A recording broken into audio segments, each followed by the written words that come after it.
Hey everybody, Ed here with the Digital Digest, and today I wanted to share a quick unboxing and first look at the LG G Watch R. Priced at $299.99, this is one of the most expensive Android Wear watches to date, but also one of the most compelling in my opinion when you take into account the balance it strikes between form and function. With regard to specifications, some of them listed right here on the back. We have a Qualcomm quad-core Snapdragon processor clocked at 1.2 gigahertz, driving this entire experience.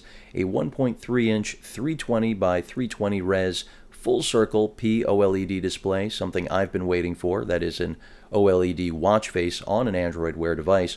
Heart rate monitor, barometer, of course 9-axis motion detection for simple use like a pedometer.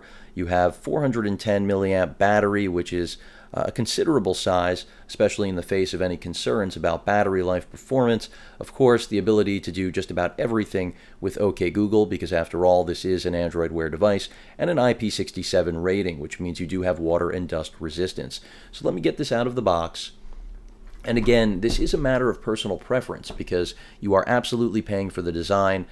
In my opinion, again, this is a better design than anything we've seen. The 360 was a step in the right direction, but I do think that this watch seems to outclass the 360 on many levels. Whether or not it beats out the Smartwatch 3 from Sony is another story.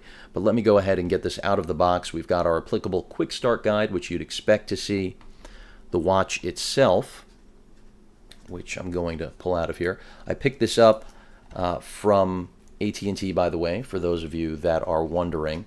No seal on the box when you buy something from AT&T, which there's no question it was brand new. It just basically was delivered to them, but a little strange that AT&T doesn't have a sealed device like any other retailer. But at any rate, also a restocking fee. You can see the display right there. I'm going to go ahead and power it up if it has charge. And the OLED display here is definitely a bragging right, even though it is smaller, as I mentioned before, 1.3 inches as opposed to the 1.5 on the 360 and 1.6 on the Sony that I just brought into frame a moment ago.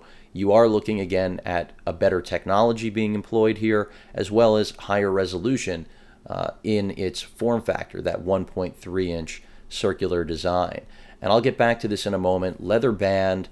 Really just, this is what I was waiting for, a smartwatch or piece of Android Wear that legitimately looked like a traditional watch, and I wouldn't feel like it would get the wrong type of attention, which is, for many, they're looking for attention when they wear a smartwatch. I'm not one of those consumers. You can see the pins back here for charging, the heart rate monitor to the right of it in the center, plastic backing here, and the charging method is, again, different just about with every manufacturer these days.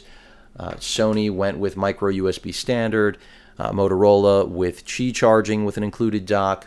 Here we get a micro USB cable essentially to connect to this wall adapter, and then we connect that to the included docking station. And this included docking station, as you can see, has pins right here. And those pins are what line up with the back of the phone and then charge the device. There's a input right there for the micro USB.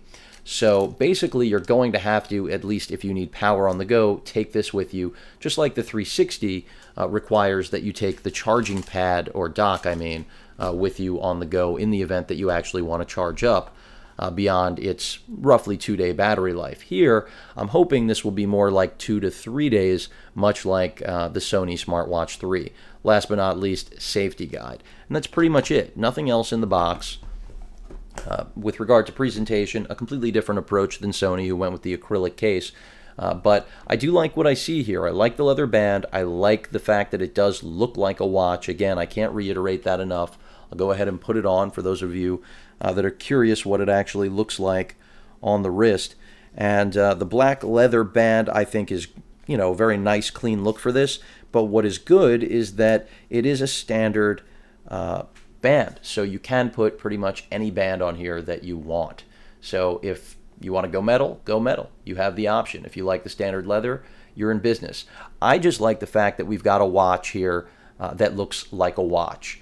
Some will argue this was unnecessary, the bezel, but it's part of the design, folks. And again, I believe that this strikes the best balance between design and functionality that you're going to find right now in the marketplace. And I haven't even used it yet. I mean, I'm going to actually put it through the paces, but it does have everything on paper it needs. And as far as looks, construction, this is an aluminum face. It feels solid.